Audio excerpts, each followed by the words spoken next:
नमस्कार दोस्तों, कैसे हैं आप सभी लोग। उम्मीद करता हूँ कि आप सभी लोग जहाँ पर भी होंगे बढ़िया होंगे और स्वस्थ होंगे। त्रिकोणमिति के कुछ अनुप्रयोग, ये हमारा नया चैप्टर है। इस चैप्टर के बारे में हम बिल्कुल डिटेल में जानेंगे, ठीक ना। कोई जल्दबाजी नहीं है, आपको हम एक एक शब्द एक एक अक्षर को आपको समझाएंगे कि हमारा ये क्या होता है, ठीक ना। इतनी बेहतरीन तरीके से समझाएंगे, ठीक ना, क्योंकि हमें पढ़ाने का अनुभव पिछले 5 सालों से है, ठीक ना। 5 साल से हम पढ़ाते हुए आ रहे हैं। हमारे पढ़ाए हुए स्टूडेंट जो है वो 80 प्लस नंबर ही लेकर आते हैं, ठीक ना। इस हिसाब से हम दावे के साथ कह सकते हैं कि हम आपको समझाएंगे जरूर अच्छी तरीके से, ठीक ना। क्योंकि इस चैनल पर सिर्फ समझाने का काम किया है, पढ़ाने का नहीं। हम आपको पढ़ाते नहीं है, सिर्फ समझाते हैं, ठीक ना। क्योंकि पढ़ने के लिए हमारे मार्केट में बुक्स जो है अवेलेबल है, ठीक ना। तो पढ़ाई हम बुक्स से कर सकते हैं, लेकिन समझाने का काम सिर्फ हम जैसे टीचर से करते हैं, ठीक है। इसीलिए आपको हम सिर्फ समझाते हैं। अब हम आपसे ये भी कहते हैं, अगर आपको कहीं पर भी समझ में दिक्कत हो रही है, आपको समझ में नहीं आ रहा है, तो आप हमसे संपर्क करिए, हमारे वीडियो पर कमेंट करिए, हम आपको समझाएंगे कि आपको क्या चीज़ नहीं समझ में आई है। चलिए, ये तो हमारी जानकारी हो गई। अब हम आपसे बात करते हैं त्रिकोणमिति के कुछ अनुप्रयोग। त्रिकोणमिति के कुछ अनुप्रयोग जो हमारा चैप्टर, ये बहुत बड़ा चैप्टर नहीं है, बहुत बड़ा चैप्टर, बहुत छोटा चैप्टर है, ठीक ना। हमें इसमें सिर्फ 2 ही चीज़ समझनी है। एक तो हमारी क्या है, ऊंचाई और दूरी समझनी। क्या समझनी है? ऊंचाई और दूरी। ध्यान दीजिएगा, ऊंचाई और दूरी, हमें ये चीज समझनी, ठीक ना। बस यही चीज समझनी। अब इसी के आधार पे हमारी एक प्रश्नावली है, प्रश्नावली नंबर जिसे हम 9.1 बोलते हैं, ठीक ना। प्रश्नावली को हम बाद में समझेंगे, बट अभी हम इसको समझ लेते हैं, ठीक ना। ये हमारी क्या है, ऊंचाई और दूरी। अगर हमने इसको समझ लिया, हमारा चैप्टर खत्म होगा। बस यही दिया ही चैप्टर में, ज्यादा कुछ नहीं दिया गया है। अब ये जो हमारी ऊंचाई और दूरी दी गई है, हम आपको समझा रहे थे त्रिकोणमिति का परिचय। उसमें हम आपको एक टॉपिक समझाए थे, ट्रैगोनोमेट्रिक रेशियो के बारे में, ठीक है। ट्रैगोनोमेट्रिक रेशियो के बारे में समझाए थे। बस उसी के आधार पे हमारा ये दिया गया, उसी के आधार पे दिया गया, ठीक ना। उसमें 2 कोण बने थे, उन दोनों कोणों को समझाया था हम आपको, ठीक है। उसमें साइन था, कॉस था, थीटा, साइन था, कॉस था, टेन था, कॉट था, सेक था, कोसेस था, सब कुछ था। इसके माने भी हम आपको समझाए थे कि लंब क्या होता है और हमारा आधार क्या होता है, कर्ण क्या होता है, सब कुछ समझाए थे आपको, बिल्कुल बेहतरीन तरीके से समझाए थे, फुल जानकारी दिए थे हम आपको उसके बारे में, ठीक है ना। अब ध्यान दीजिएगा, इस टॉपिक में हमें क्या क्या चीज से समझनी है। अभी तो हमने ये समझा कि इस चैप्टर में हमें एक ही चीज समझनी है, ऊंचाई और दूरी, ये चीज समझनी है। अब इस टॉपिक में हमें क्या क्या चीजें समझनी है, वो हम आपको समझ रहे हैं। देखिए, हमें इसमें समझना है, पहला है उन्नयन कोण के बारे में, उन्नयन कोण, ठीक ना। और दूसरा क्या समझना है, अवनमन कोण, अवनमन कोण। तीसरा हमें समझना है दृष्टि रेखा। क्या समझना है? दृष्टि रेखा। चौथा हमें समझना है क्षैतिज रेखा। क्या समझना है? क्षैतिज रेखा। बस सिर्फ 4 ही हमें समझना है। क्या? सिर्फ 4 ही समझना है। अब इन चारों को इसी वीडियो में हम आपको समझाएंगे, ठीक ना। बिल्कुल निचोड़ देंगे, नींबू की तरह निचोड़ देंगे, एक एक रस उसका निकाल देंगे हम। एक एक रस इस चैप्टर का हम निकाल के आपको समझाएंगे, ठीक ना। क्योंकि हम आपको बोले सिर्फ समझाया जाता है, यहाँ पर पढ़ाया नहीं जाता है, सिर्फ समझाया जाता है, ठीक है। अब देखिए, यहाँ पे हमें समझना है उन्नयन कोण और अवनमन कोण। सबसे पहले हम आपको ये बता देते हैं कि हमारा उन्नयन कोण क्या होता है, ठीक ना। उन्नयन कोण, चलिए उन्नयन कोण की तरफ लेके चलते हैं। तो मान लीजिए हमारे पास एक समकोण दिया गया। क्या दिया गया है? एक समकोण दिया गया है। ऐसे ध्यान से देखना, हमारे पास एक समकोण दिया गया है। तो मान लीजिए यहाँ पर हमारा कोण ए है, ठीक ना। यहाँ पर हमारा समकोण बी है, ये हमारी बिंदु क्या है? सी दी गई है, ठीक है। ध्यान दीजिएगा, ये हमारी बिंदु सी दी गई है। अब देखिए, अगर हम बी और सी को मान ले मीनार, हमारा मीनार यानी कि कुतुब मीनार, ठीक ना। अगर हम बी और सी को मान ले हमारा मीनार दिया गया, ठीक ना। अब हम मान लीजिए हम यहाँ पर ए बिंदु पर खड़े हैं, ठीक ना। अगर हम ए बिंदु से मीनार के शिखर को देखते हैं, यानी कुतुब मीनार के शिखर को देखते हैं, तो हमारा यहाँ पर कौन सा कोण बनेगा? उन्नयन कोण बनेगा। समझ में आया आप सभी लोगों को? कौन सा कोण बनेगा? उन्नयन कोण बनेगा। चलिए, हमें लगता है आपको नहीं समझ में आया होगा, हम आपको और अच्छी तरीके से समझाते हैं, ठीक ना। क्योंकि हम यहाँ पे बोले कि हमें यहाँ पर सिर्फ समझाते हैं, आप सभी लोगों को पढ़ाते नहीं। तो समझाते हैं, तो समझाने का प्रयास हम पूरे तरीके से करेंगे, ठीक है। मान लीजिए हम दिल्ली गए हैं कुतुब मीनार घूमने के लिए, ठीक ना। आपको बोर्ड पर दिख रहा होगा। मान लीजिए हम दिल्ली गए हैं कुतुब मीनार घूमने के लिए, ठीक है ना। तो मान लीजिए हम जब कुतुब मीनार देख रहे हैं तो कुतुब मीनार के सिरे को हम देख रहे हैं। जब हम कुतुब मीनार के सिरे को देख रहे हैं तो हमारा यहाँ पर एक समकोण बन रहा है। क्या बन रहा है? समकोण बन रहा है, ठीक है ना। ये तो हमें पता है, ये तो अभी हम आपको पिछले चैप्टर में समझाया कि हम इसको कैसे ज्ञात करते हैं, ठीक है ना। चलिए हमें इसमें थोड़ा सा डिफरेंट दिया गया, ठीक है ना। क्या समझना है इस चैप्टर में है, मान लीजिए ये हमारा एक दिया गया है कुतुब मीनार, बिंदु ए है, ये हमारे बिंदु बी है, ठीक है ना। ये हम डायरेक्ट लिख रहे हैं मीनार, क्या लिख रहे हैं? मीनार। ये हमारी कुतुब मीनार दी गई है, ठीक ना। अब मान लीजिए हम दिल्ली गए घूमने, हम यहाँ पर खड़े होके कुतुब मीनार के सिरों को देख रहे हैं। क्या देख रहे हैं? इसके आखिरी छोर को देख रहे हैं। कुतुब मीनार के हम आखिरी छोर को देख रहे हैं, ठीक ना। अब ध्यान दीजिएगा, जब हम यहाँ से देख रहे हैं ऊपर की तरफ, अब ध्यान दीजिएगा सबसे मेन चीज क्या है, अगर हम नीचे से ऊपर की तरफ देखते हैं, यहाँ से देखिए हम खड़े हैं, हम मीनार के शिखर को देख रहे हैं, ठीक ना। अगर हम नीचे से ऊपर की तरफ देखते हैं तो हमारा कौन सा कोण बनता है? उन्नयन कोण बनता है। कौन सा कोण बनता है? उन्नयन बनता है, उन्नयन कोण, ठीक ना। बहुत ही अच्छे शब्दों में आपको समझाएंगे, ठीक ना, बहुत ही सरल भाषा में समझाएंगे। अगर हम नीचे से ऊपर की तरफ देखते हैं तो उन्नयन कोण हमारा बनेगा। अब हम आपको इसमें समझाते हैं कि हमारा इसमें दृष्टि रेखा क्या है, क्षैतिज रेखा क्या है। अब आपको समझाते हैं, देखिए यहाँ पे इसके सामने वाली जो हमारी लाइन्स बनेगी ये हमारी एक कड़ी आएगी, ठीक ना। ये तो कड़ी क्योंकि हम ऊपर भी देख रहे हैं और हमारा नीचे भी ध्यान है, ठीक ना। यानी कि हमारे साइड में ये जो हमारा यहाँ पे कट रहा है, ए बी को काट रहा है, मान लीजिए हमारा बिंदु ई काट रहा है। क्या काट रहा है? हमारा बिंदु ई काट रहा है, मान लीजिए ई काट रहा है, ठीक ना। अब ध्यान दीजिएगा, यहाँ पे देखिए क्या हुआ, ये कट गया। अब क्षैतिज रेखा की बात आती है, देखिए यहाँ से ये जो हम इसको मिलाएंगे, ये हमारा क्या है, हमारा पाद बिंदु, यानी कि हम जहां पर स्थित है, और मीनार का पाद बिंदु यानी कि ये दूरी, इसको मान लीजिए डी पर काटा। किस पर काटा है? डी पर काटा, ठीक है। तो यहाँ से ये जो हम जहां पर खड़े हैं मीनार की पाद बिंदु, यानी कि इसकी दूरी हमें ज्ञात करना है। क्या ज्ञात करना है? इसकी दूरी ज्ञात करना। बाकी तो समकोण तो हमें पता है, समकोण हम आपको पिछले ही चैप्टर में निकालना सिखाए हैं, त्रिकोणमिति का परिचय, उसमें हम आपको समझाए हैं कि किस प्रकार से हम इसको निकालते हैं। हमें निकालना क्या? क्षैतिज रेखा निकालना, ठीक है ना। अब हम इसी को क्या बोलते हैं? क्षैतिज रेखा, क्षैतिज रेखा, समझ में आया? इसी को हम बोलते हैं क्षैतिज रेखा, ठीक है ना। डी और बी, इन दोनों के बीच की दूरी निकाली, यानी कि हम जहां पर खड़े हैं और मीनार के पाद बिंदु से दूरी में निकालनी है क्षैतिज रेखा, ठीक है ना। अब ध्यान दीजिए कि इसमें हमारा दृष्टि रेखा क्या होती है। देखिए हम यहाँ से देख रहे हैं ऊपर की तरफ, ये जो हमारी लाइन्स जा रही है इसको हम क्या बोलते हैं? दृष्टि रेखा। क्या बोलते हैं? दृष्टि रेखा। समझ में आ गया? यहाँ पर हमारा कोण मान लीजिए थीटा बन रहा है, ठीक ना। जब हमारा यहाँ पर कोण थीटा बन रहा है तो अब समझ में आया आपको हमारा उन्नयन कोण क्या होता है, अवनमन कोण। अवनमन कोण अभी आपको नहीं समझाया, सिर्फ उन्नयन कोण समझाया। उन्नयन कोण क्या होता है? हमारा दृष्टि रेखा क्या होती है? क्षैतिज रेखा। ये समझ में आया? इंग्लिश में हम उन्नयन कोण को बोलते हैं lines of angle of elevation. क्या बोलते हैं? एंगल ऑफ एलिवेशन बोलते हैं। ये समझ में आया आप सभी लोगों को इतना? चलिए यहाँ तक किसी को कोई दिक्कत नहीं है, आगे बढ़े हम। चलिए आपको एक बार फिर समझा देते हैं। देखिए ये चीज क्या होता है, अगर हमारा उन्नयन कोण है तो हम नीचे से ऊपर की तरफ देखते हैं। जब हमारी यहाँ नीचे से ऊपर की तरफ देखते हैं, ये जो हमारी लाइन से बन रही है ये हमारी दृष्टि रेखा हो जाती है। अब जहां से हम खड़े हैं यहाँ से डी बिंदु से बी बिंदु तक हमारी क्या हो जाती है? क्षैतिज रेखा हो जाएगी। क्या हो जाएगी? हमारी ये क्षैतिज रेखा हो जाएगी। अगर हमें अवनमन कोण निकालना हो तो हम इसी का उल्टा कर देंगे। क्या कर देंगे? इसी का उल्टा कर देंगे। ये समझ में आ गया आप सभी लोगों को? देखिए इसमें हम आपको समझाए हैं चैप्टर, जब आपको समझा रहे थे त्रिकोणमिति का परिचय, त्रिकोणमिति का परिचय, उसमें हम आपको टेबल समझाते हैं। टेबल यानी कि सारणी में हम आपको बताए थे कि साइन 0 अंश, 30 अंश, 45 अंश, 60 अंश, 90 अंश का मान यानी कि वैल्यू कितना होता है, ठीक ना। उसमें हम साइन से लेके कॉसेस तक यानी साइन, कॉस, टेन, कॉट, सेक, कॉसेस सभी के मान हम आपको समझाते हैं। वैल्यू निकालना बताते बिल्कुल आसान भाषा में, ज्यादा मेहनत भी नहीं आपको समझ, बिल्कुल शुद्ध भाषा में समझाते हैं, ठीक है ना। ये तो खत्म हो गया। चलिए अब हम बात करते हैं अवनमन कोण की, ठीक है ना। चलिए अवनमन कोण को आपको समझा देते हैं। इसी प्रकार से हमारा अवनमन कोण भी दिया गया है, इसको रख देते हैं। ये हमारा हो गया। अगर ध्यान दीजिएगा, हम आपको जब त्रिकोणमिति का परिचय समझा रहे थे, हम आपको बात किए थे, आप बालकनी में खड़े हैं, मंदिर में, आप मंदिर के गमलों को देख रहे हैं। याद करिए आप सभी लोग, हम आपको बोले थे आप बालकनी से मंदिर के गमले को देख रहे हैं। अगर आप ऊपर से नीचे की तरफ देखते हैं, जैसे कि मान लीजिए यहाँ पर एक गेंद रखी हुई है, ठीक है ना। यहाँ पर जो है एक गेंद रखी हुई है और यहाँ पर जो है वो आपका घर है, ठीक है ना। क्या है? थोड़ा ऊपर बना देते हैं तब समझ में आएगा।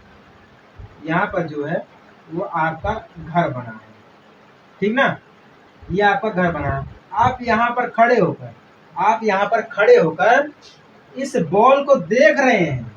क्या कर रहे हैं? इस बॉल को आप देख रहे हैं। तो यहाँ से ये जो आपका घर है, मान लीजिए इतना बड़ा घर है आपका, ठीक ना, ये क्या है? आपका इतना बड़ा घर है। और यहाँ से ये जो हमारे बनेगा, ये यहाँ पे आप खड़े हैं, ठीक ना, आप बालकनी में बैठे हैं, आप इस बॉल को देख रहे हैं। तो यहाँ पे अगर आप ऊपर से नीचे की तरफ देखते तो हमारा कौन सा कोण बनेगा? अवनमन कोण बनेगा। कौन सा कोण बनेगा? अवनमन कोण। अवनमन कोण।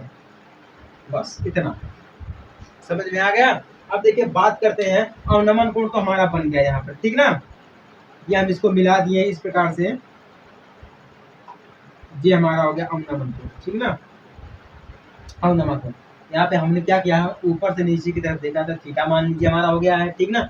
अब ये जो हमारी हो गई, यहाँ पे देखिए तो हमारी 5 बिंदु हो गई। अब ये हमारी क्या है? दृष्टि रेखा, क्योंकि हम ऊपर से नीचे की तरफ देख रहे हैं, हमारी लाइन से बन रही, तो हमारी क्या हो गई? दृष्टि रेखा हो गई, ठीक ना। क्या हो गई? हमारी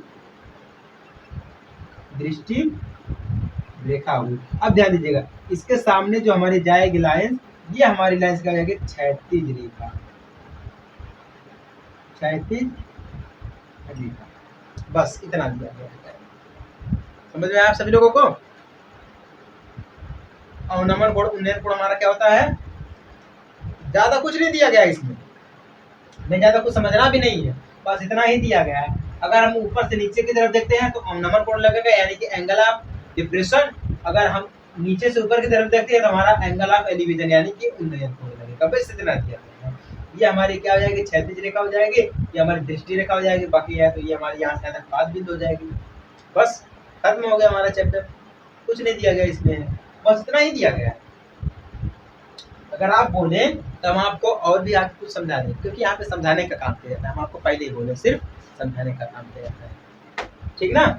चलिए ये तो खत्म हो गया आप सभी लोगों का। उन्नयन कोण हमारा क्या होता है? अवनमन कोण क्या होता है? दृष्टि रेखा हमारी क्या है, और हमारी क्या है क्षैतिज रेखा क्या है। ये तो क्लियर हो गया हम सभी लोगों को। चलिए अगर हम आपको कुछ एग्जाम्पल्स दे दें तब आपको शायद अच्छी तरीके से समझ में आएगा कि किस प्रकार से हमें प्रश्नावली में क्वेश्चन को हल करना है, समझना है, ठीक ना। चलिए आगे बढ़े अब हम। चलिए एक हम बात कर लेते हैं एग्जाम्पल की, उदाहरण आपको दे देते हैं। चलिए एक उदाहरण देकर हम आपको समझाते हैं कि उन्नयन कोण के किसी भी क्वेश्चन को हम किस प्रकार से सॉल्व करते हैं, कौन सा फॉर्मूला हम लगाते हैं, ठीक ना। चलिए देखते हैं हमारा उदाहरण क्या दिया गया है। धरती पर एक मीनार ऊर्ध्वाधर खड़ी है, ठीक ना। धरती के बिंदु से, जो मीनार का 5 बिंदु से 15 मीटर दूर है, मीनार के शिखर का उन्नयन कोण 60 अंश है। मीनार की ऊंचाई ज्ञात करिए। क्या बोल रहा हमें यहाँ पर? मीनार की ऊंचाई ज्ञात करना। चलिए यहाँ पे देखिए, सबसे पहले हम यहाँ पे ये आपको समझा देते हैं कि धरती पर एक मीनार ऊर्ध्वाधर खड़ी है। ऊर्ध्वाधर का मतलब सीधे सीधे खड़ी हमारी, ठीक ना। तो मान लेते हैं हमारे पास एक मीनार है, सिंपल से मान लेते हैं ये हमारे पास एक मीनार है, जिसे मान लेते हैं ए, और ये हमारा हो गया बिंदु, ठीक ना। क्या बोला है? धरती के एक बिंदु से, धरती का एक बिंदु मान लीजिए हमारा यहाँ पर दिया गया है, धरती का एक बिंदु, ठीक है, जो मीनार के 5 बिंदु से 15 मीटर दूर है, यानी कि यहाँ से ये मीनार का 5 बिंदु हो गया। अब यहाँ से ये क्या बोल रहा है? यहाँ से ये बोल रहा है कितना दूर है? 15 मीटर दूर है, 15 मीटर दूर हमारा, ठीक ना। मीनार के शिखर का उन्नयन कोण, मीनार के शिखर यानी कि शिखर का ये हो गया, हम इसको मिला देंगे, ठीक ना। ध्यान से देखना, हम क्या कर देंगे? इसको मिला देंगे। जब इसको मिला देंगे तो हमारा कितना कोण बनेगा? उन्नयन कोण 60 अंश का। ये हमारा कोण कितने का बनेगा? 60 अंश का कोण बनेगा, ठीक है। तो मीनार की ऊंचाई ज्ञात करें, यानी कि हमें ए बी ज्ञात करना है। ये हमारा क्या है? मीनार है, ठीक है, यानी कि हमें ए बी ज्ञात करना है। बस इतना दिया गया है। चलिए देखिए, सबसे पहले हम आपको ये बता देते हैं कि ए बी जो हमारी मीनार दी गई है, ठीक ना। अब यहाँ पे हम मान लेते हैं अगर हमारा ये बिंदु सी दिया गया है, जहाँ पर कोण बन रहा है, ये हमारा बिंदु सी दिया गया है, ठीक ना। यानी कि क्या बोला है? धरती के एक बिंदु से, एक जो बिंदु है ये हमारा बिंदु सी दिया गया है, ठीक ना। अब हमें क्या पता है? सी बी, यानी कि यहाँ सी से बी तक, यानी कि 5 बिंदु से और सी तक की दूरी कितनी है? 15 मीटर दी गई है। तो हमें ए बी निकालना है। तो इसके लिए हम क्या करेंगे? देखिए यहाँ पे 60 अंश का कोण बन रहा है, तो हम त्रिकोणमितीय अनुपात लेंगे, यानी कि ट्रिग्नोमेट्रिक रेशियो का हम इस प्रकार प्रयोग करेंगे कि हमें सीधा सीधा प्राप्त हो जाएगा, ठीक है ना। यहाँ पे देखिए हमें क्या ज्ञात करना है? ए बी ज्ञात करना है, ठीक ना। ए बी हमें ज्ञात करना है, तो देखिए यहाँ पे ए बी हमें ज्ञात करना है, तो ए बी हमारा क्या होता है, कॉस होता है, ठीक है ना, यानी कि ए बी बटा में ए सी हमारा क्या होता है, कॉस होता है। तो ए बी बटा में ए सी, तो हमें ये तो पता नहीं चलेगा क्योंकि हमें ए बी भी नहीं पता है और ए सी भी नहीं पता, तो इस हिसाब से हम तो ज्ञात नहीं कर सकते हैं। अब ध्यान दीजिएगा, हमें क्या है, बी सी बटा में ए सी है, ठीक है, बी सी बटा में ए सी हमारा साइन का होता है, ये भी हमें ज्ञात नहीं है, एक तो ज्ञात नहीं है, हमें सिर्फ एक ही ज्ञात है। अब ध्यान दीजिएगा यहाँ पर अगर हम इन दोनों को जोड़ दें, अगर इन दोनों को जोड़ दें तो हमें क्या मिलेगा, 10 मिलेगा। 10 हमारा क्या होता है, BC बटा में AB होता है, क्या होता है, BC बटा में AB होता है। अब देखिए ध्यान दीजिएगा कि 10 अगर हमारा BC बटा में AB होता है तो 10 60 अंश हमारा यहाँ पर दिया गया, क्या दिया गया है, 10 60 अंश दिया गया। 10 60 अंश का मान कितना होता है, रूट में 3 होता है, कितना होता है, रूट में 3 होता है। इसी प्रकार से अगर हम बात करें कॉट की, कॉट 60 अंश का मान भी कितना होता है, रूट में 3 ही होता है। तो चाहे हम कॉट ले चाहे हम 10 ले, उसमें कोई फर्क वाली बात नहीं है, कोई दिक्कत वाली बात नहीं है, ठीक ना।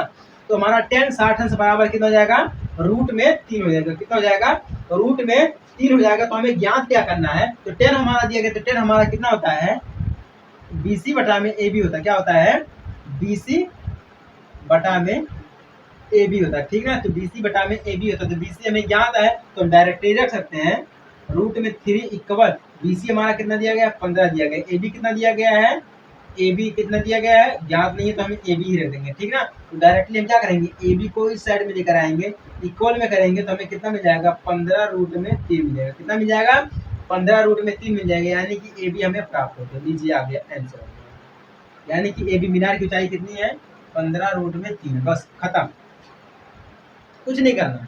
हमें सिर्फ इतना ध्यान रखना है कि हम जिस ट्रिग्नोमेट्रिक रेशियो का प्रयोग कर रहे हैं क्या वो इसके लिए परफेक्ट है कि नहीं है, क्या इसके लिए वो सही है कि नहीं सही है, बस हमें इतना ध्यान देना है, ठीक ना।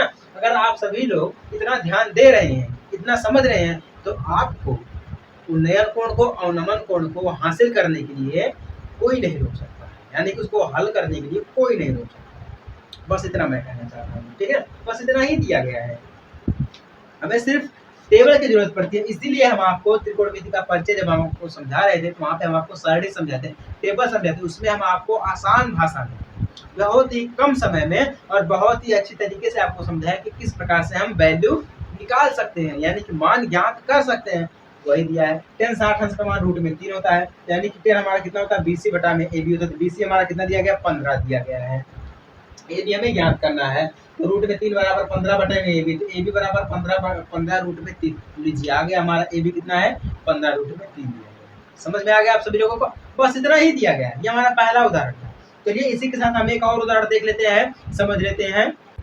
चलिए इसी टाइप का हमारा एक दूसरा उदाहरण है, उसको देखते हैं और समझते हैं क्या ये भी मुमकिन हो पा रहा है कि नहीं, इसको किस प्रकार से हम सॉल्व करेंगे। क्या दिया है, 1.5 मीटर लंबा एक प्रेक्षक एक चिमनी से 28.5 मीटर की दूरी पर है, ठीक ना।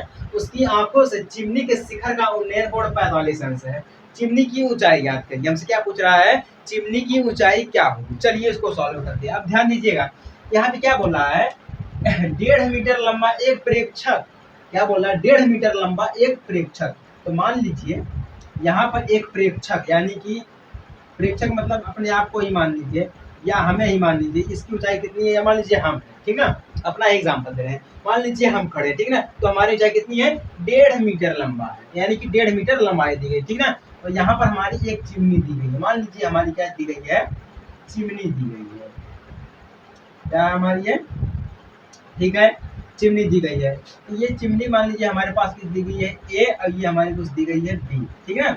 अब क्या बोल रहा है, उसकी आंखों से चिमनी के शिखर का उन्नयन, आंखों से यानी कि आंख है, यहाँ का इसके चिमनी के शिखर का उन्नयन कोण कितना बोला है, 45 अंश बोला, ठीक ना। अगर ये इतना देखेगा तो ये इतना भी तो देखेगा, अगर ये इतना देख रहा तो ये इतना भी तो देखेगा, तो यहाँ पर जो कोण बनेगा वो कितने का बनेगा, 45 अंश का बनेगा, ठीक ना।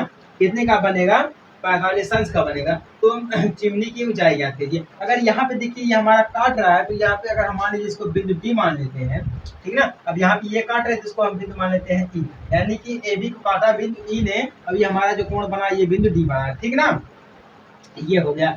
अब यहाँ पे देखिए अगर हम इसको यहाँ से इसके पाद बिंदु से और चिमनी के पाद बिंदु से अगर हम इसको मिला देते हैं तो कितना अच्छा रहेगा। अगर हम इसको मिला देते हैं तो कितना अच्छा रहेगा। अब ध्यान दीजिएगा, ये कितना है 1.5 मीटर, कितना है ये, मान लीजिए हम कितने लंबाई हमारी कितनी है 1.5 मीटर की लंबाई है, ठीक ना।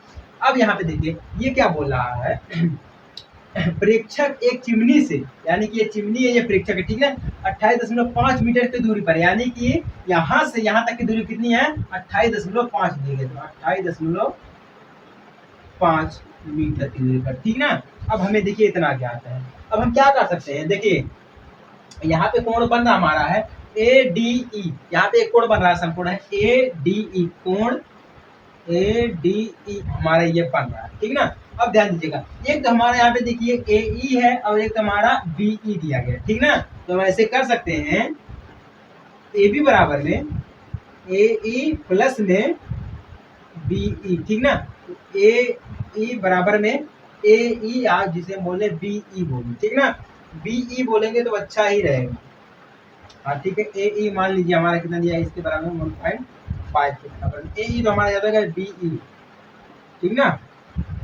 BE कितना है 1.5 के बराबर, यानी कि इतना है, ये भी हमारा BE इतना ही होगा, ठीक ना। इस हिसाब से हमारा ये हो गया। अब देखिए अगर जितना हमारा DE यानी कि D से लेकर E तक की दूरी अगर इतनी है, तो C से लेकर B तक भी दूरी है, यानी कि B और C बराबर हमारा कितना हो जाएगा 28.5 मीटर, कितना 28.5 मीटर, क्योंकि यहाँ से D से E तक की दूरी और C से B तक की दूरी तो सेम हमारी बराबर है। तो इस हिसाब से हम DE बराबर 28.5 बोले या CB बराबर हम 28.5 बोले, ठीक ना। यहाँ तक कंफर्म हो गया। अब ध्यान दीजिएगा, हमें क्या निकालना है, चिमनी की ऊंचाई निकालनी है, ठीक ना। चिमनी की ऊंचाई के लिए हमें क्या करना पड़ेगा, देखिए एक तो हमें AE है, एक तो हमें क्या है BE दिया गया है, ठीक ना।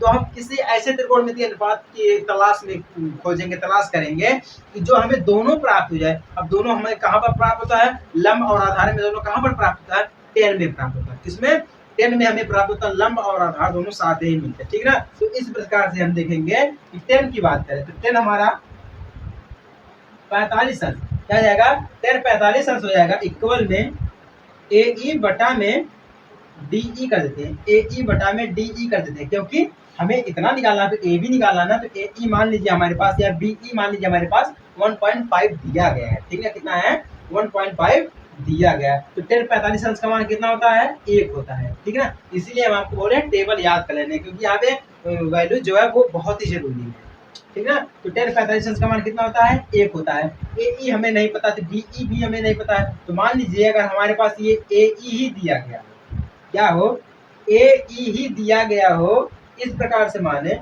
या BE सही है, ठीक है, BE माने, तो BE की बात कर ले अगर हम, ठीक है, तो AE बटा में DE कितना दिया गया है 28.5, क्योंकि देखिए यहाँ पे DE बराबर 28.5 या CB बराबर 28.5 बराबर ही जाएगा, ठीक ना।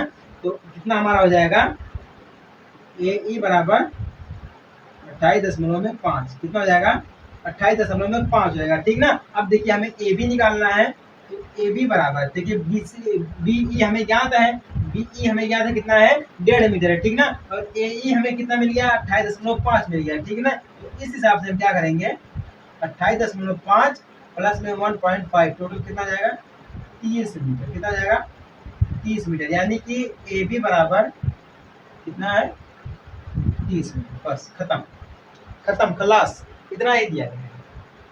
ये भी हमें कितना मिल गया है 30 मीटर मिल गया। क्या ज्यादा बड़ा लग रहा है आप सभी लोगों को, इतना छोटा, इतने आसान भाषा में आपको समझाए हैं। बस यही तो हमारा है उन्नयन को, बस यही हमारा उन्नयन को खत्म। इसके बाद हमारी प्रश्नावली आखिरी है।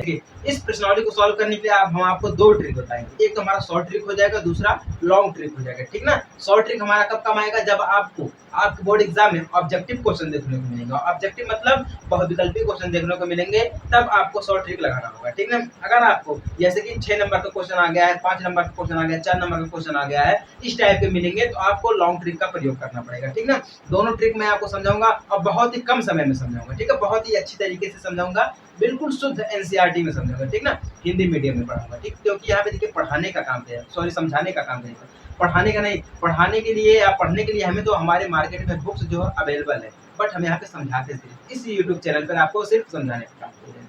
डेली आपको शाम 6 बजे डेली आपको वीडियो मिलती रहेंगी, डेली क्लासेस आपको शाम 6 बजे चलती रहेंगी, ठीक है। तो इसलिए चैनल को सब्सक्राइब कर लेना, वीडियो को लाइक करके उसको शेयर कर देना, ठीक है। चलिए देखते हैं हमारा पहला क्वेश्चन क्या दिया गया है। दिया है सर्कस का एक कलाकार एक 20 मीटर लंबी डोरी पर, ठीक है ना, एक लंबी डोरी पर चढ़ रहा है जो अच्छी तरह से तनी हुई है और भूमि पर सीधे लगे खंभे के शिखर से बंधा हुआ है, ठीक ना। यदि भूमि के स्तर के साथ डोर द्वारा बनाया गया कोण 30 अंश का हो तो खंभे की ऊंचाई ज्ञात कीजिए। हमसे क्या पूछा यहाँ पर है, खंभे की ऊंचाई पूछ रहा है। देखिए हम आपको दो ट्रिक बताएंगे, पहले हम आपको बोल दिए दो ट्रिक बताएंगे, एक शॉर्ट ट्रिक हमारा हो जाएगा और एक हमारा लॉन्ग ट्रिक हो जाएगा। सबसे पहले हम देखिए लॉन्ग ट्रिक बता देते हैं, ठीक है ना, लॉन्ग ट्रिक बता देते हैं। देखिए मान लीजिए हमारे पास एक खंभा खड़ा है, ठीक ना, ध्यान दीजिएगा। एक मान लीजिए हमारे पास क्या है, खंभा, ध्यान से देखिएगा, खंभा है जो कि हमारे धरती पे खड़ा है, ठीक ना, धरती के सहारे हमारा खड़ा है, ठीक ना। अब देखिए अब यहाँ से क्या बोल रहा है, एक देखिए 20 मीटर लंबी एक डोरी है, ठीक ना, जिसे क्या कर रहा है वो कलाकार चढ़ रहा है। 20 मीटर लंबी डोरी है जिस पर वो कलाकार चढ़ रहा है, यानी कि मान लीजिए हमारी डोरी है, बिल्कुल सिंपल, ये हमारी डोरी है। अब यहाँ पे क्या बोला है, जो सीधे खंभे से लगी है, खंभे के शिखर से, यानी खंभा का शिखर हमारा ये हो गया, इसको मान लेते हैं बिंदु ए, ठीक ना। अब ध्यान दीजिएगा यहाँ बंधा हुआ है, यानी भूमि के स्तर से, भूमि का स्तर यानी कि नीचे वाला, ठीक है, डोर द्वारा बनाया गया कोण 30 अंश का है, यानी कि ये यहाँ से हम इसको मिला देंगे, क्या करेंगे हम इसको ऐसे करके इसको हम मिला देंगे, ठीक ना।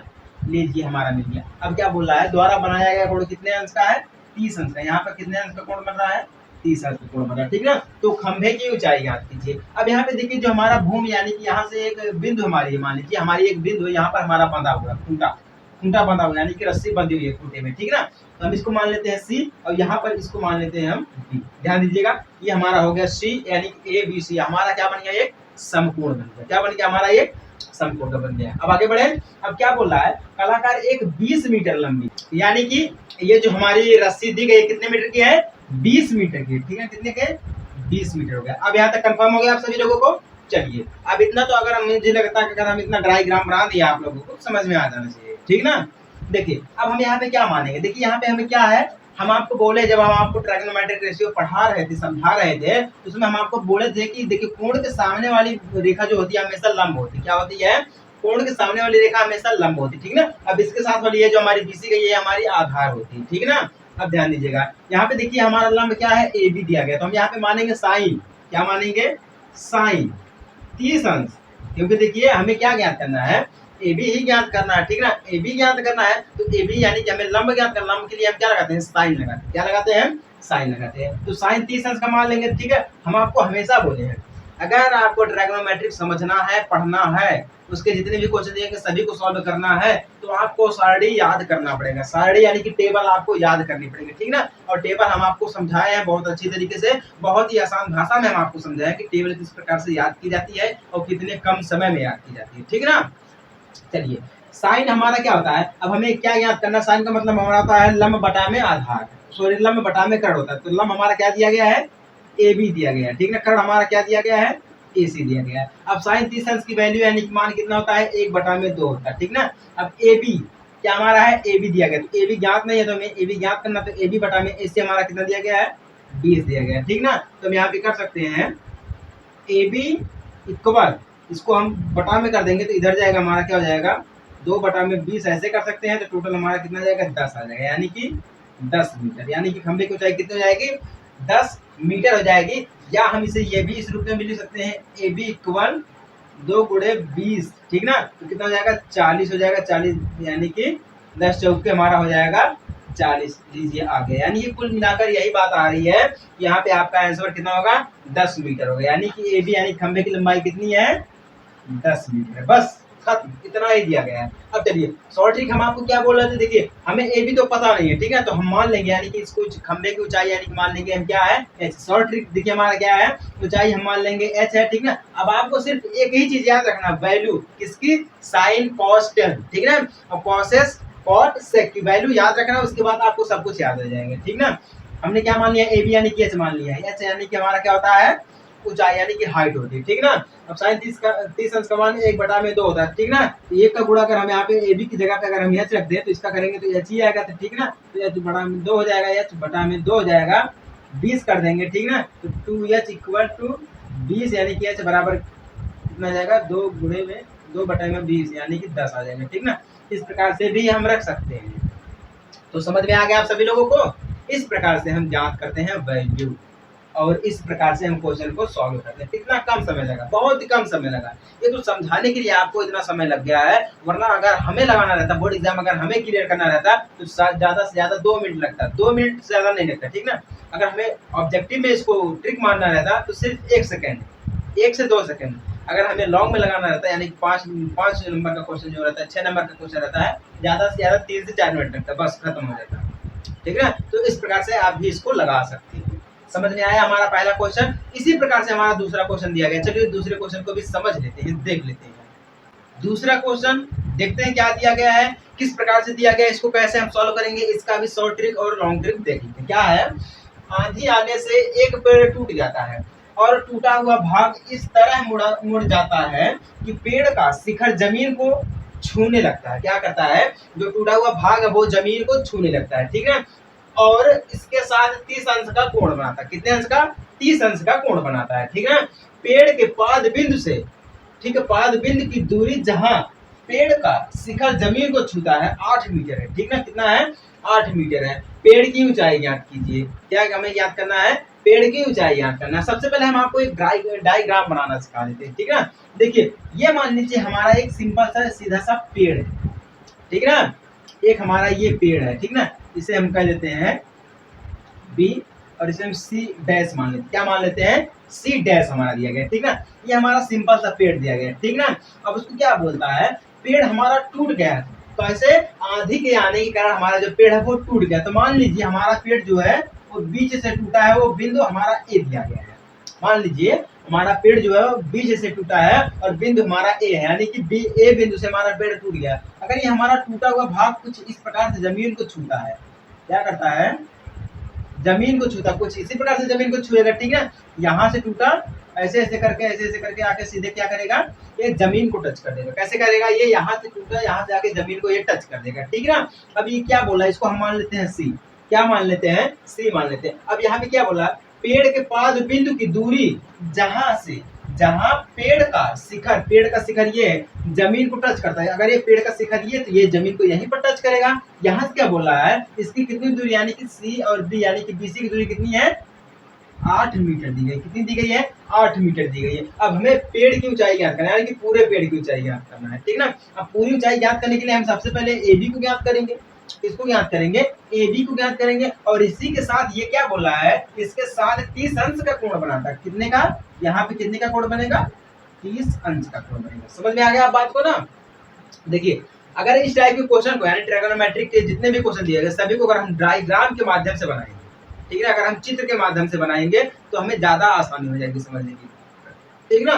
तो इसलिए हम चित्र के माध्यम से आपको समझा रहे हैं, ठीक है, कोई दिक्कत नहीं है किसी को ना।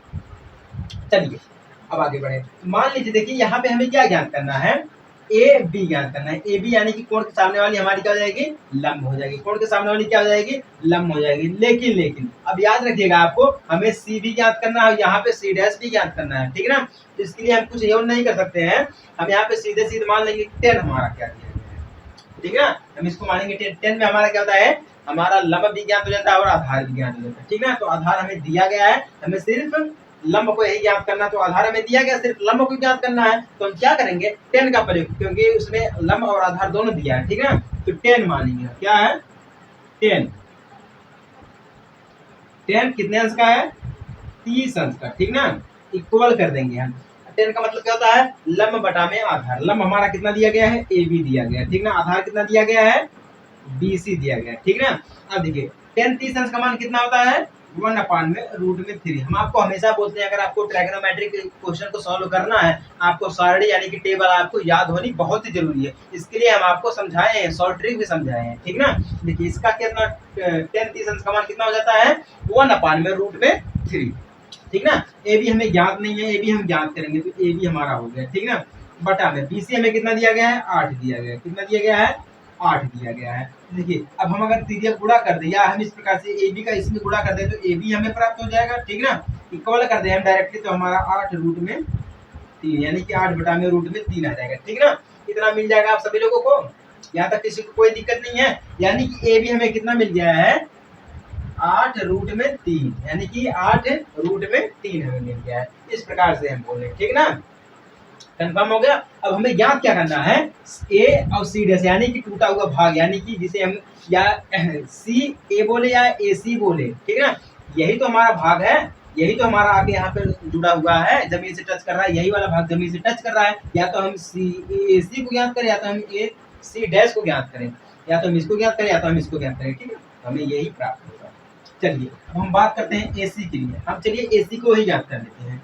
ए सी के लिए, ए सी के देखिए एसी के लिए क्या बात करें, एसी देखिए हमें ज्ञात नहीं है, तो एसी यानी कि हमें कर्ण ज्ञात नहीं है, तो कर्ण हम ज्ञात करेंगे। कर्ण हम कैसे ज्ञात करेंगे, देखिए कर्ण के लिए हम क्या लगाते हैं, कॉस, कॉस 30, क्योंकि हमें देखिए यहाँ पे आधार भी दिया गया है और लंब भी दिया गया है, ठीक है ना। तो अगर हम कॉस की बात कर लें तो आधार बटा में हमारा कर्ण होता है, कितना होता है, आधार बटा में कर्ण होता है, तो हम यहाँ पे कॉस लगाएंगे, ठीक, क्या लगाएंगे, कॉस 30 अंश, ठीक है, कॉस 30 अंश का मान हम देखेंगे, और बराबर में हमारा क्या हो जाएगा, BC बटा में AC, क्या हो जाएगा, BC बटा में AC। अब cos 30 अंश का मान कितना होता है, रूट में 3 बटा में 2, कितना होता है, रूट में 3 बटा में 2 होता है, बराबर BC हमारा कितना दिया गया है, 8 दिया गया है, ठीक ना। AC हमें ज्ञात करना है, तो AC हमें ज्ञात करना है। चलिए कंफर्म हो गया यहाँ तक आप सभी लोगों को, AC हमें ज्ञात करना है। अगर हम त्रिज्या गुणा कर दें इनका तो हमें कितना मिल जाएगा, 8 दूनी हमारा हो जाएगा 16, ठीक ना, या रूट में 3 दिया गया है, AC दिया गया है, इसका हम करेंगे तो हमें कितना मिल जाएगा, AC मिल जाएगा, ठीक ना। डायरेक्ट हम AC को बाहर कर देते हैं, 8 दूनी हमारा 16 हो जाएगा, कितना, 8 दूनी 16 हो जाएगा, बटा में हमारा रूट में 3 आ जाएगा। ये तो कंफर्म हो गया, इतना तो हम कर सकते हैं। चलिए इतना हम कर सकते हैं तो अच्छी बात है, आगे बढ़े। अब हम देखिए हमें AC भी ज्ञात हो गया है और हमें AB भी ज्ञात हो गया। अब हम क्या करेंगे, AC को और AB को जोड़ देंगे, AC और AB को जब जोड़ देंगे हम तो हमें A और C डैश प्राप्त हो जाएगा, यानी कि पेड़ की पूरी ऊंचाई हमें प्राप्त हो जाएगी। चलिए हम क्या करते हैं, यहाँ पे लिखते हैं AB और AC को जोड़ने पर, चलिए जोड़ते हैं, AB प्लस AC, AB हमें कितना दिया गया है, 8 रूट में 3, कितना है, 8 रूट में 3 दिया गया, ठीक ना। जोड़ देते हैं यहाँ पे 16, यानी कि AC 16 रूट में 3 दिया गया, ठीक ना। देखिए हर बराबर हमारा है, अंश को हम जोड़ देंगे, हर बराबर है तो अंश को हम हमेशा जोड़ देते हैं। तो 8 हमारा कितना है, 8 है और 16 कितना हो जाएगा, 8 4 हमारा कितना हो जाएगा, सॉरी 16 16 8 हमारा 24 हो जाएगा, कितना हो जाएगा, 24 रूट में 3 हो जाएगा, ठीक है। ऐसे तो हमारा ये कटेगा नहीं, क्या है, ऐसे तो हमारा ये कटेगा नहीं, तो हम यहाँ पे क्या कर सकते हैं, ऊपर नीचे यहाँ पे देखिए रूट में दिएगा तो ऊपर नीचे हम क्या कर देते हैं, रूट 3 से क्या कर देते हैं, हम गुणा कर देते हैं, रूट 3 से गुणा करेंगे, ऊपर नीचे की बात करते हैं, ऊपर नीचे हम इसको पूरा कर देंगे, रूट में 3 कर देंगे, गुणे में रूट में 3 कर देंगे, ठीक है ना।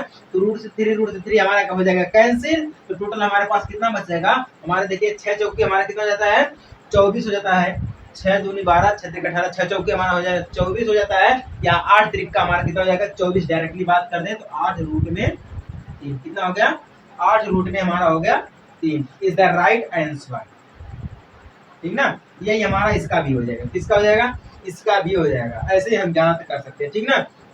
चलिए कितना हो जाएगा, टोटल कितना हो जाएगा, 8 रूट में 3 इज द राइट आंसर। समझ में आ गया ना आप सभी लोगों को।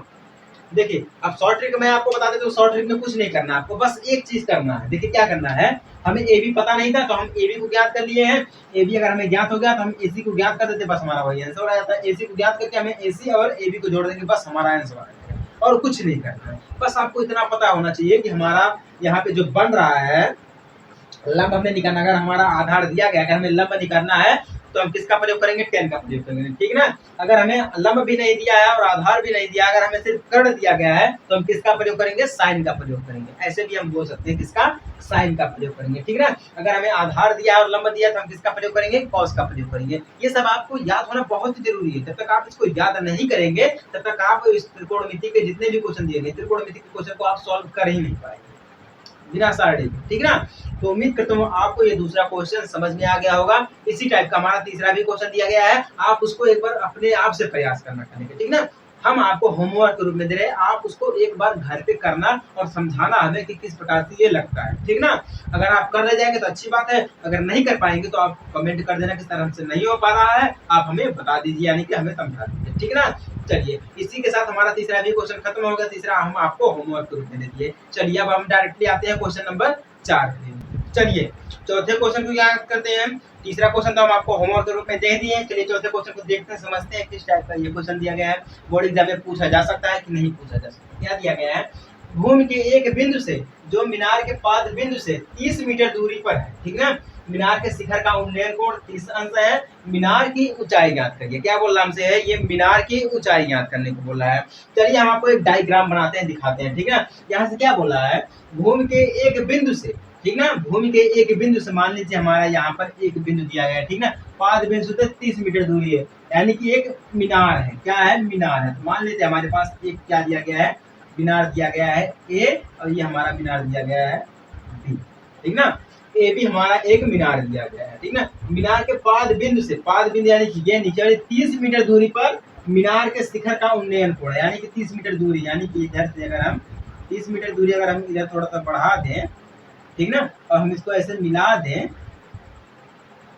इसका कोण जो बनेगा कितने का बनेगा, 30 अंश का बनेगा। और इसकी दूरी कितनी है, यहाँ से इसको बिंदु सी मान लेते 30 मीटर, कितना है, 30 मीटर दिया गया, ठीक ना। तो मीनार की हमें ऊंचाई याद करनी, क्या याद करना हमें है, मीनार की ऊंचाई याद करना। समझ में आया आप सभी लोगों को, तो बहुत सिंपल है। जिस प्रकार से हम पहला क्वेश्चन आपको समझाया, दूसरा क्वेश्चन समझाया, उसी प्रकार से हमारा ये चौथा क्वेश्चन दिया गया है, ठीक ना। तीसरा चौथा उसी प्रकार से दिया गया है। तो जब तक आप डायग्राम नहीं बनाएंगे तब तक आपको समझ में नहीं आएगा, ये तो मेरी गारंटी है, ठीक ना। यानी कि हमें क्या याद करना है, ए बी को याद करना है। तो ए बी यानी कि इसकी ऊंचाई मान लेते हैं हमारी एच, इसकी ऊंचाई हम क्या मान लेते हैं, एच मान लेते हैं, यानी कि ऊंचाई कितनी दी गई है, एच मीटर दी है, कितनी है, एच मीटर दी है। अब ध्यान दीजिएगा, हमें क्या ज्ञात है, बीसी ज्ञात है, क्या हमें, बीसी ज्ञात है, लेकिन हमें ए बी नहीं ज्ञात है, ए बी नहीं ज्ञात है, ए बी हमें ज्ञात करना, तो बीसी ज्ञात है, हमें किसका प्रयोग करेंगे, 10 का प्रयोग करेंगे। किसका प्रयोग करेंगे, हम 10 का प्रयोग करेंगे। तो 10 हमारा कितना हो जाएगा, 10 30 अंश, 10 30 अंश का मान कितना होता है, 1/√3, कितना होता है, 1/√3 होता है, ठीक ना। देखिए हमें ए बी ज्ञात करना, तो 10 हमारा कितना होता है, लंबाई, यानी कि लंब बटे में आधार, आधार कितना दिया गया है, बीसी दिया गया है, ठीक ना। तो देखिए 1/√3 करके इक्वल कर देते हैं हम, ए बी यानी कि हमारी मीनार की ऊंचाई कितनी माना हमने है, एच माना, बटा में बीसी हमारा कितना दिया गया है, 30 दिया गया, कितना दिया गया है, 30 दिया गया है। तो एच बराबर हमारा कितना हो जाएगा, 30/√3, कितना हो जाएगा, एच बराबर 30/√3, कितना हो जाएगा, देखिए एच बराबर 30/√3 हो जाएगा कि नहीं हो जाएगा, बहुत ही सिंपल है। देखिए एच की यानी कि हमें ए बी मीनार की लंबाई हमें पता चल गई है, लेकिन ऐसे हम इसको सीधा सीधा नहीं लिख सकते हैं, सीधा सीधा इसको अगर हम बटे में तो लिख नहीं सकते हैं, बटे में हम लिख नहीं सकते हैं, बटे में लिखेंगे तो हमारा सवाल गलत हो जाएगा। हम इसको क्या करेंगे, तोड़ेंगे, तोड़ेंगे कैसे तोड़ेंगे, देखिए एच बराबर तो हमें प्राप्त हो गया है, तो अगर हमें देखिए 30/√3 दिया गया है, हम √3 का ऊपर नीचे यानी कि दोनों संख्याओं में अगर हम गुणा कर दें तो हमें प्राप्त हो जाएगा, ठीक ना। चलिए हम गुणा करते हैं, देखिए 30 गुणे √3 करके बटा में √3 कर देते हैं, ठीक है। अब रूट से हमारा हो जाएगा कैंसिल, या √3 से √3 हमारा हो जाएगा कैंसिल, तो हमारे पास कितना बचेगा, 10 तिहाई हमारा हो जाएगा 30, 10 तिहाई 30 यानी कि 10√3, कितना, 10√3 लीजिए, आंसर आ गया एच हमारा, यानी कि मीनार की ऊंचाई कितनी आ गई है, 10√3, बस खत्म, कुछ नहीं करना है। अगर हमसे ऊंचाई पूछ रहा है, तो हमें ऊंचाई यानी हमें हमेशा क्या मान लेना है, एच मान लेना है। ऊंचाई हमें हमेशा कितना मानना है, एच मानना है, ठीक ना। और हाँ अगर हमसे लंबाई भी पूछ रहे तब भी हमें एच ही मानना है, लंबाई पूछ रहे तो एच ही मान लीजिएगा, तो कोई दिक्कत नहीं है। तो इसी प्रकार से हमारा ये चौथा क्वेश्चन भी हो गया समाप्त। चलिए अब पांचवें क्वेश्चन को देखते हैं। पांचवा क्वेश्चन भी इसी प्रकार से, बिल्कुल सेम इसी प्रकार से दिया गया है, कुछ गड़बड़ नहीं दिया गया है। दिया गया है पांचवा क्वेश्चन, ध्यान दीजिएगा, पांचवें क्वेश्चन मैं आपको पढ़ के सुना रहा हूँ, आपको स्क्रीन पर भी दिख रहा है, ठीक है। इसको आप होमवर्क के रूप में दे रहा हूँ, आप इसको घर पर कर लीजिए। क्या दिया गया है, भूमि से 60 मीटर की ऊंचाई पर एक पतंग उड़ रही है, पतंग में लगी डोर को अस्थायी रूप से भूमि के एक बिंदु से बांध दिया गया है, ठीक है। भूमि के साथ डोरी का झुकाव जो है 60 अंश का है, कितने का है, 60 अंश का दिया गया, यह मानकर कि डोरी में कोई ढील नहीं है, डोरी की लंबाई हमें ज्ञात करना है। क्या ज्ञात करना है? हमें डोरी की लंबाई ज्ञात करना है। आपको कुछ नहीं करना है, आप यहाँ पे देखिए, अगर हमें ए माना है तो ठीक ना, ए को हम क्या मान लेते हैं? पतंग। ए को हम क्या मान लेते हैं? पतंग मान लेते हैं। अब ये हम मान लेते हैं इसको भूमि, यानी कि इसी को हम क्या मान लेते हैं? भूमि यानी कि धरती मान लेते हैं, बिंदु मान लेते हैं, जहां पर ये पतंग की डोर बांधी गई है, ठीक है। अब इसकी सीधी इसकी लंबाई कितनी हमसे बोला दी गई है? 60 मीटर। भूमि से जहां पर पतंग उड़ रही कितनी दी गई है? 60 मीटर दी गई, यानी कि हमारा ए बी सी हो जाएगा। कितना हो जाएगा? ए बी सी हो जाएगा, यानी कि हमारा हो जाएगा 60 मीटर हो जाएगा। कितना? 60 मीटर हो जाएगा। अब यहाँ पे जो 30 अंश का कोण बन रहा है, हम इसको क्या कहेंगे? यहाँ पे 60 अंश का कोण बन रहा है। कितने अंश का बन रहा है? 60 अंश का कोण बन रहा है। अगर हमें ए बी ज्ञात है तो हमें क्या ज्ञात करना है? हमें पतंग यानी कि डोरी ज्ञात करना है, यानी कि हमें एसी को ज्ञात करना है। तो क्या इसका प्रयोग करेंगे? साइन। साइन यानी कि हमारा कितना होता है? यानी कि लंब बटे में कर्ण होता है। लंब हमें कितना दिया गया है? हमें दिया गया 60 मीटर दिया गया। हमारा कितना है? एसी दिया गया। एसी को हमें ज्ञात करना है। साइन 60 अंश का मान रख देंगे, हमें जो आएगा वही हमारा हो जाएगा आंसर, बस और कुछ नहीं करना है। इतना तो हम आपको समझा ही दिए हैं, बाकी आप अपना कर लेना, ठीक ना। तो 5वां क्वेश्चन आपको होमवर्क के रूप में, तीसरा क्वेश्चन और 5वां क्वेश्चन होमवर्क के रूप में। चलिए ठीक है, अब आगे बढ़े। चलिए अब देखते हैं अपना क्वेश्चन नंबर 6। छठा क्वेश्चन भी हमारा बिल्कुल सेम इसी प्रकार से दिया गया और कुछ करना भी नहीं है इसमें। देखिए क्या दिया गया है? 1.5 मीटर लंबा एक लड़का 30 मीटर, कितना? 30 मीटर ऊंचे एक भवन से कुछ दूरी पर खड़ा है। जब वह ऊंचे भवन की ओर जाता है तब उसकी आंख से भवन के शिखर का उन्नयन कोण 30 अंश से 60 अंश हो जाता है, ठीक है। बताइए कि वह भवन की ओर कितनी दूरी चला, कितनी दूरी चलकर गया, कितनी दूरी चला, ठीक है ना। छठा क्वेश्चन हमारा दिया गया बिल्कुल सेम उसी प्रकार से दिया है, कुछ नहीं करना है। अगर हमारा यहाँ पर खड़ा है, ठीक ना, अगर यहाँ पर खड़ा है तो इतने का बन रहा है, इससे थोड़ा आगे जाएगा, कितने का बन जाएगा? हमारा 60 अंश का बन जाएगा। यानी कि हमें क्या याद करना है? यहाँ से यहाँ तक की दूरी, यानी कि सी से यहाँ अगर हम बिंदु डी मान लेंगे तो इसकी दूरी हमें यहाँ हो जाएगी, ठीक ना। इसकी दूरी यानी कि सी भी हमें कितना दिया गया है? 30 मीटर ऊंचाई, यानी कि इसकी ऊंचाई कितनी दी गई? 30 मीटर दी गई, ठीक ना। अब आपको कुछ नहीं करना है, आप बिल्कुल निश्चित होंगे। तीसरा क्वेश्चन और 5वां क्वेश्चन, छठा क्वेश्चन, तीसरा 5वां और छठा क्वेश्चन को आप सॉल्व करना। चलिए 7वें क्वेश्चन को देखते हैं। 7वें क्वेश्चन को हम आपको लगाकर समझाएंगे, दिखाएंगे, ठीक ना। उसी प्रकार से हमारा ये भी दिया गया जिस प्रकार से हमारा क्वेश्चन नंबर 6 दिया गया है। चलिए क्वेश्चन नंबर 7 को देखते हैं, इसको हल करते हैं कि किस प्रकार से हमारा छठा क्वेश्चन और 7वां क्वेश्चन एक ही है, ठीक है ना। किस प्रकार से है इसको भी हमें देखना जरूरी है। क्या दिया गया है? भूमि के एक बिंदु से 20 मीटर ऊंचे भवन के शिखर पर लगी एक संचार मीनार के तल और शिखर के उन्नयन कोण क्रमशः 45 अंश और 60 अंश है।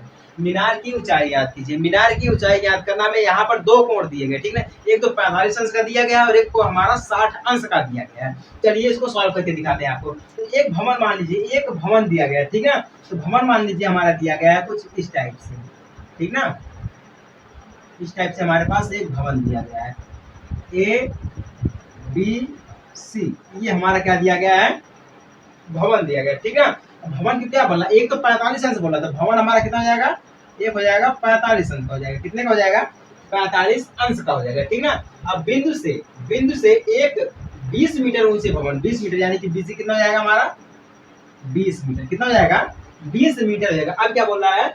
भवन के शिखर पर लगी एक संचार मीनार यानी कि भवन के शिखर पर, यानी कि ये शिखर है, संचार मीनार के एक तल से यानी कि हमारा ये तल हो जाएगा, शिखर के उन्नयन कोण 45 अंश, यानी कि ये हमारा भवन 45 अंश का हो जाएगा। जब संचार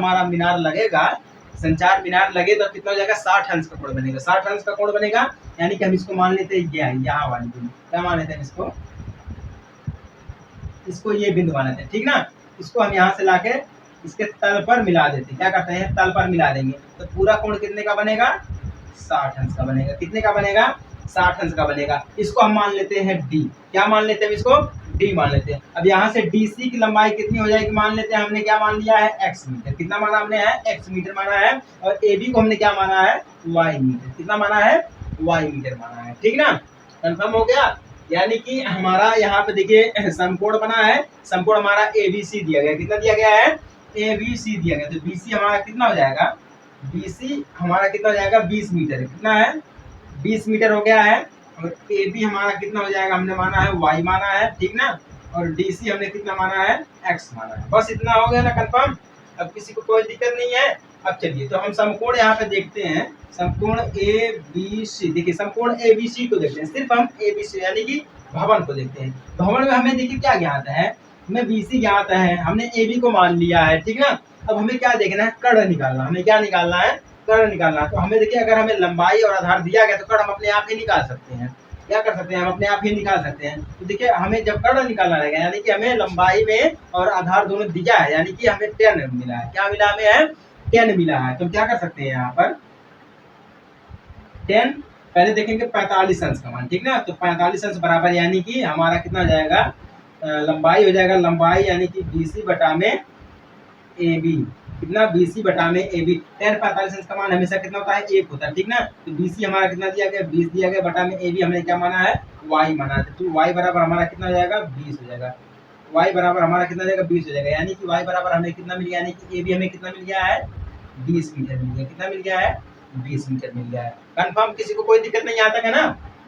चलिए आगे बढ़े। अब देखिए ये तो हमें y मिल गया है। अब हमें क्या निकालना है, DC यानी कि संचार मीनार की दूरी निकालनी है, ठीक ना। संचार मीनार की दूरी के लिए हम क्या करेंगे, यहाँ पे हमने x माना है ना, तो हमारा यहाँ पे क्या हो जाएगा DC यानी कि समकोण हम देखेंगे अब क्या है, ABD, समकोण ABD को देखेंगे, ठीक ना। समकोण ABD को देखेंगे 10 हमारा फिर भी कितना हो जाएगा, 10 60 अंश का मान। कितने का, 10 60 अंश का मान। तो लंबाई हमारी, कोण जब रहेगा तो लंबाई हमारी ए हो जाएगी, कितनी हो जाएगी, बी डी हो जाएगी। आधार कितना हो जाएगा, ए बी हो जाएगा। कितना हो जाएगा, ए बी हो जाएगा, ठीक ना। देखिए 10 60 अंश का मान हमेशा कितना होता है, 10 60 अंश का मान हमेशा आपको याद होना चाहिए, रूट में 3 होता है। हम आपको हमेशा बोले हैं कि जब तक आप सारणी यानी कि टेबल याद नहीं करेंगे तब तक आपको ये जो भैया त्रिकोणमिति समझ में नहीं आएगी। बस इतना मैं कह दे रहा हूँ आपको, ठीक है। अब देखिए BD हमें पता नहीं है, तो बी यानी कि बी हमें पता है, सी पता है, यानी कि BC पता है और DC पता है। तो हम इन दोनों को जोड़ देंगे, इन दोनों को जोड़ेंगे तो हमें कितना मिल जाएगा, 20 प्लस एक्स। कितना मिल जाएगा, 20 प्लस एक्स मिल जाएगा। ए भी हमारा कितना दिया गया है, 20 दिया गया। कितना दिया गया है, 20 दिया गया है। इसको हम एक साइड में कर लेते हैं तो हमारा कितना हो जाएगा, 20 प्लस में एक्स हो जाएगा, इक्वल में 20 हो जाएगा, रूट में 3 हो जाएगा। कितना हो जाएगा, 20 हो जाएगा और रूट में 3 हो जाएगा। तो x बराबर हमारा कितना हो जाएगा, ये 20 इस साइड में जाएगा तो कितना हो जाएगा, 20 रूट में 3। अब x यहाँ पे देखिए प्लस में दिया गया, 20 इधर में जाएगा, माइनस का हो जाएगा 20, ठीक है।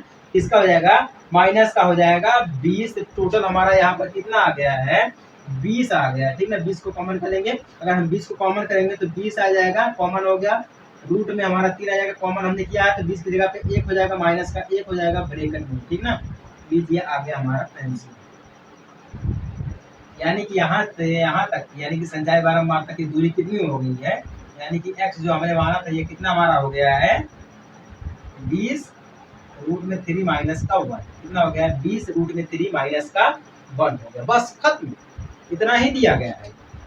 अभी भी किसी को कोई दिक्कत नहीं है। इसी प्रकार से हम बोले थे आपको, इसी प्रकार से हमारा क्वेश्चन नंबर 6 लगेगा। कुछ नहीं करने की जरूरत है। इसमें 2 त्रिभुज बनेंगे हमारे, ABC बनेगा और ABD बनेगा। तो पहले हम ABC को ज्ञात करेंगे। अब ध्यान दीजिएगा, हमने आपको ऐसा हमने क्या बोला, यहाँ पे देखिए पहला 45 अंश कर दिया और दूसरा हमारा कितना दिया गया, 60 अंश कर दिया गया। पहले का मतलब पहला यानी कि ABC हमारा हमेशा 45 अंश करेगा। पहला हमारा हमेशा समकोण रहेगा, छोटा वाला, ठीक ना। अगर उससे बड़ा दिया गया है, ABD दिया गया है, तो दूसरा हमारा क्या हो जाएगा, 60 अंश का हो जाएगा, जैसा कि हमने आपको यहाँ पर करके दिखाया है।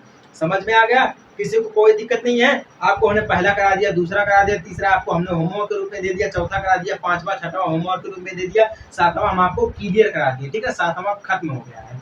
चलिए सातवां तो खत्म हो गया है और आपको पता मैं मोबाइल से रिकॉर्ड करता हूँ, स्टोरेज भी बहुत कम है, इसी वजह से वीडियो जो है वो ज़्यादा लंबी बन नहीं पाएगी। इसी के साथ हमें अपनी बातों को, अपने वीडियो को यहाँ पर बंद करना पड़ रहा है, खत्म करना पड़ रहा है, ठीक है। हम आपको अगले यानी कि नेक्स्ट वीडियो में आपको क्वेश्चन नंबर 8 से लेके क्वेश्चन नंबर 16 तक आपको समझा देंगे, ठीक ना।